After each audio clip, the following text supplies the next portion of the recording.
যদি কোরআন থেকে দেখাইতে পারেন নামাজ আপনাকে জান্নাত নিয়ে যাবে, আমি 1,00,000 বার তওবা করবো এখানে দাঁড়িয়ে দাঁড়িয়ে।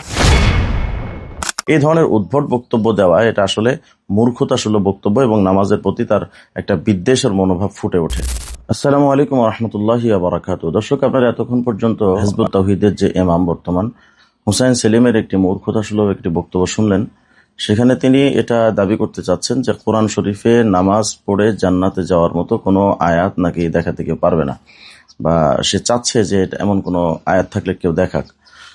আসলে যেই লোকটা কোরআনে কারীম তেলাওয়াত করলে যাকে রোহিঙ্গাদের মতো শব্দ মনে হয়, সেই লোকটা যে কোরআন শরীফ সম্পর্কে তার জ্ঞান আছে এমনটা আমরা বিশ্বাস করতে পারি না। দেখুন, কোরআন শরীফে অসংখ্য আয়াত এমন রয়েছে যার দ্বারা এটা স্পষ্টভাবে জানা যায় যদি কোনো ব্যক্তি নামাজের প্রতি যত্নশীল হয় আল্লাহ পাক তাকে জান্নাত দিবেন। আমি কয়েকটা আয়াত আপনাদের সামনে পেশ করি। সূরা মাআরিজের 34 থেকে 35 নম্বর আয়াত, এই দুটি আয়াত যদি আপনারা দেখেন সেখানে স্পষ্টত দেখতে পাবেন আল্লাহ পাক বলছেন, ওয়াল্লাযীনা হুম আলা সালাতিহিম ইহাফিজুন উলাইকা ফি জান্নাতিন মুকরামুন। অর্থাৎ যারা তাদের নামাজের ব্যাপারে যত্নশীল তারা জান্নাতে থাকবে এবং সম্মানের সাথে তারা সেখানে জান্নাতে থাকবে। তো এই আয়াতের মধ্যে স্পষ্ট করে আল্লাহ পাক বলছেন যারা নামাজের ব্যাপারে যত্নশীল আল্লাহ পাক তাদেরকে জান্নাত দিবেন। শুধু তাই নয়, সূরা মুমিনুনের 9 থেকে 11 নম্বর আয়াতের এই তিনটা আয়াত যদি দেখেন সেখানে দেখবেন আল্লাহ পাক বলছেন, ওয়াল্লাযীনা হুম আন সালাতিহিম ইহাফিজুন উলাইকা হুমুল ওয়ারিসুন আল্লাযীনা ইয়ারিসুনাল ফিরদাউস হুম ফিহা খালিদুন। এই আয়াতের মধ্যে আল্লাহ পাক স্পষ্ট করে বলছেন যারা নামাজের প্রতি যত্নশীল তারা ওই সমস্ত ব্যক্তি যারা ফিরদাউস জান্নাতের উত্তরাধিকারী হবে, তারা সেখানে স্থায়ীভাবে বাস করবে।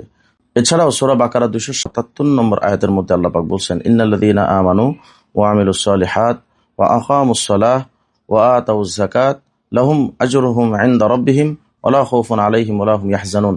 এই আয়াতের মধ্যে আল্লাহ পাক বলছেন যারা ঈমান আনয়ন করে এবং সৎকর্ম করে এবং নামাজ কায়েম করে এবং যাকাত আদায় করে আল্লাহ পাক তাদের জন্য তার কাছে প্রতিদান রেখেছেন, তাদের কোনো পেরেশানি নেই, তাদের কোনো টেনশন নাই। তো এই তিনটে আয়াতের মধ্যে তো আল্লাহ পাক স্পষ্ট করে যারা নামাজি তাদেরকে জান্নাতের সুসংবাদ আল্লাহ পাক দিয়েছেন। তাছাড়া সূরা আলে ইমরানের 133 নং আয়াত যদি দেখেন জান্নাত কাদের জন্য নির্ধারিত হয়েছে সে ব্যাপারে আল্লাহ পাক বলছেন, ওয়াসারিউ ইলা মাগফিরাতিম মির রাব্বিকুম ওয়া জান্নাতিন আরদুহাস সামাওয়াতু ওয়াল আরদ উইদ্দাত লিল মুত্তাকিন। অর্থাৎ জান্নাত মুত্তাকিদের জন্য নির্ধারিত, যে এটা স্পষ্টত এই আয়াতের মধ্যে আল্লাহ পাক বলছেন। তো এই যে মুত্তাকিদের জন্য জান্নাত, এখন জানতে হবে যে মুত্তাকি কারা। মুত্তাকি কারা এ ব্যাপারে সূরা বাকারার 2-3 আয়াত যদি আপনারা দেখেন সেখানে আল্লাহ পাক বলছেন, যালিকাল কিতাব লা রাইবা ফি হুদাল লিল মুত্তাকিন। এই কিতাবটা তো যার মধ্যে কোনো সন্দেহ নাই, এই কিতাবটা তো মুত্তাকিদের জন্য হেদায়েত স্বরূপ। সে মুত্তাকি কারা? আল্লাহ পাক মুত্তাকিদের পরিচয় দিচ্ছেন, আল্লাযীনা ইউমিনুনা বিল গায়ব ওয়া ইউকিমুনাস সালাত ওয়া মিম্মা রাযাকনাহুম ইউনফিকুন। যারা অদৃশ্যের প্রতি বিশ্বাস স্থাপন করে এবং নামাজ কায়েম করে এবং আমি আল্লাহ প্রদত্ত রিজিক থেকে যারা ব্যয় করে, আল্লাহ রাস্তায় ব্যয় করে। তো এই আয়াতের মধ্যে মুত্তাকিদের পরিচয় তুলে ধরছেন, তার মধ্যে একটা গুরুত্বপূর্ণ পরিচয় হলো যে তারা নামাজি বা নামাজ কায়েম করে। তো যেহেতু মুত্তাকি তারা যারা নামাজ কায়েম করে আর সেই মুত্তাকিদের জন্য আল্লাহ পাক জান্নাত রেখেছেন, তো এই আয়াতের মধ্যে স্পষ্ট করে আল্লাহ পাক বলছেন যে মুত্তাকিদের জন্য জান্নাত। এবং আরো আগের 3টি আয়াত আপনাদের সামনে পেশ করলাম যেখানে সুস্পষ্টভাবে আল্লাহ পাক বলেছেন যে যারা নামাজের ব্যাপারে যত্নশীল তারা জান্নাতি। এখানে আরেকটি বিষয় জানা দরকার, সেলিমরা সবসময় একটি বিষয় তারা বলতে চায় যে কোরআনে যা সত্য সেটা আমরা মানবো, এর বাইরে কিছু মানবো না।